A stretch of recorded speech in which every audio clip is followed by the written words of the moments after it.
Sahabat-sahabat dan saudara-saudariku, jemaat yang luar biasa dikasihi, diberkati dan diselamatkan oleh Tuhan Yesus Kristus. Kepada kita Allah telah memberikan jaminan kerajaan Allah.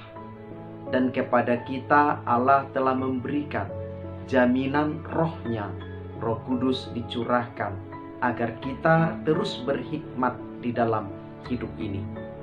Sahabat-sahabat yang diberkati Tuhan, untuk itu kita sangat penting untuk mulai membiasakan ketekunan membaca firman Tuhan, mempelajari dan merenungkannya, karena ketika Tuhan memberikan kita nyawa, kehidupan, kesehatan, Tuhan juga ingin memperlengkapi kita dengan hikmat-hikmat sorgawi, dengan pengetahuan-pengetahuan sorgawi dan kecerdasan spiritual, sehingga kita tidak dapat diperdaya oleh dahsyatnya tipu muslihat si iblis yang jahat.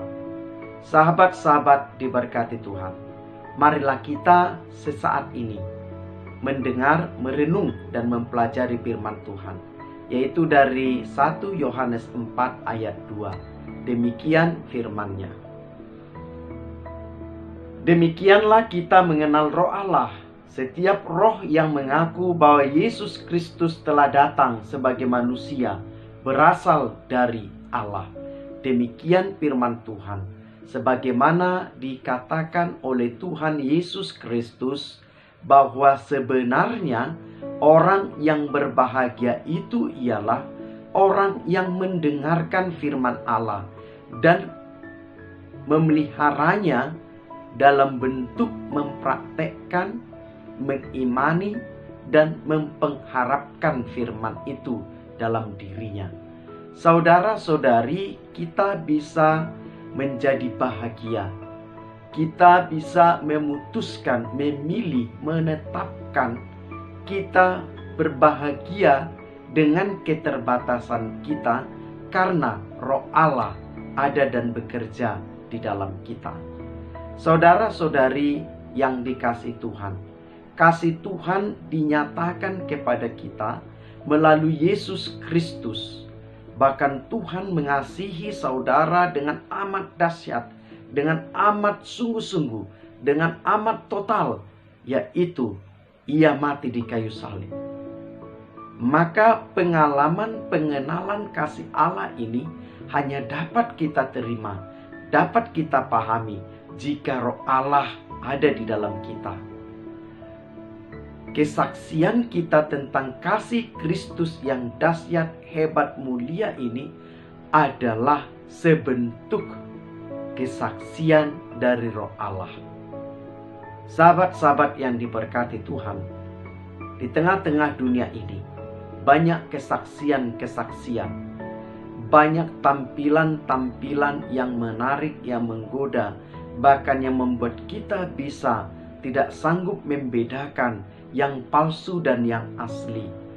Bahkan kita tidak sanggup membedakan yang benar dan pembenaran, kebenaran atau pembenaran, karena begitu dahsyat dan hebatnya sang penipu membuat tipu muslihat, sehingga kita bisa terjebak, jatuh dalam perangkap-perangkap yang mereka susun untuk membuat kita tidak lagi mengenal Roh Allah.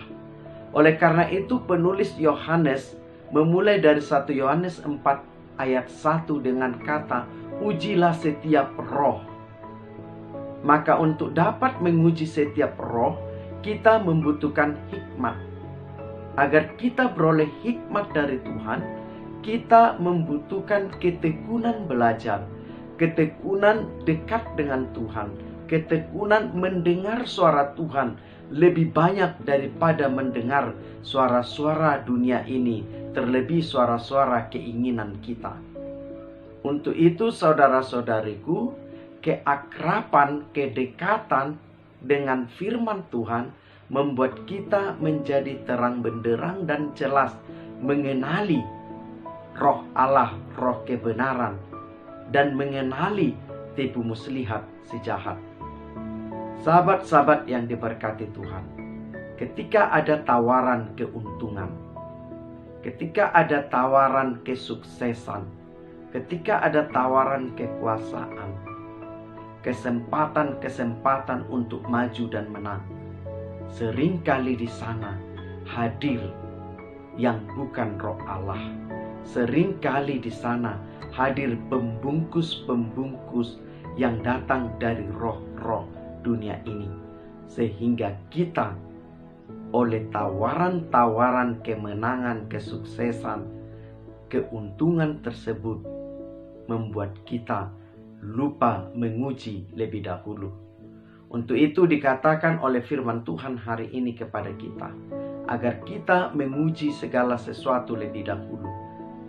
Apakah dia datang dari Allah atau dia akan memisahkan kita dari Allah. Sahabat-sahabat yang diberkati Tuhan, kompromi dengan dunia ini membuat kita semakin terpisah dari kebenaran Tuhan. Untuk itu, hari ini kita diajak untuk bisa mengenali betul karya-karya roh Allah, mengenali betul keuntungan, kesempatan, kemenangan, bahkan berkat-berkat yang dari roh Allah, sehingga kita tidak terperangkap terjerat oleh roh-roh dunia ini. Saudara-saudariku, di dalam 1 Yohanes 4 ini dilanjutkan dengan ayat 4, dinyatakan bahwa kepada kita diberikan Allah rohnya, yang roh Allah itu jauh lebih besar daripada roh dunia ini, supaya kita tidak terperangkap dengan roh-roh ketakutan di dunia ini, tetapi roh Allah itu adalah roh kasih dan roh kebenaran dan roh keberanian. Keberanian untuk menyaksikan dalam hidup kita bahwa Yesus adalah Tuhan. Keberanian untuk menyaksikan dalam hidup kita menghadapi ragam persoalan, ragam tantangan, ragam tekanan. Kita akan berkata kepada persoalan-persoalan, tekanan, tantangan, rasa takut tersebut, kita akan berkata dalam nama Yesus Kristus, segalanya ditaklukkan. Kita hanya percaya dengan kuasa nama Yesus Kristus yang bisa memenangkan kita di dalam perjalanan kehidupan ini.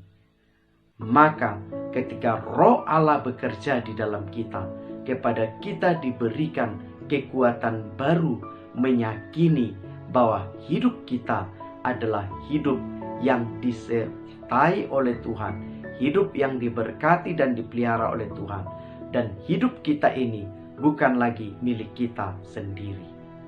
Sahabat-sahabat yang diberkati Tuhan, dikatakan dalam 1 Tesalonika 5 ayat 21, ujilah segala sesuatu. Dan kepada saudara dan saya telah diberikan Allah firman-Nya agar kita sanggup mengujinya dan sanggup tetap setia hidup di dalam kebenaran dan roh Allah. Tuhan Yesus memberkati kita. Mari kita berdoa. Bapa yang kami sapa di dalam Kristus dan Roh Kudus, biarlah roh-Mu terus memimpin kami, merajai kami, sehingga tawaran dunia ini tidak memikat kami, tetapi kesetiaan kami kepada Kristus dan kuasa roh Allah membawa kami kepada hidup yang diberkati dan yang berkemenangan. Tuhan, jika hari ini kami melakukan kelemahan dan kesalahan, rangkullah kami, peluklah kami, dan pindahkanlah kami ke jalan-jalan kebenaran-Mu. Karena Yesus Kristus, kami hidup dalam berkat-Mu. Amin. Tuhan Yesus memberkati kita. Sampai ketemu dengan firman Tuhan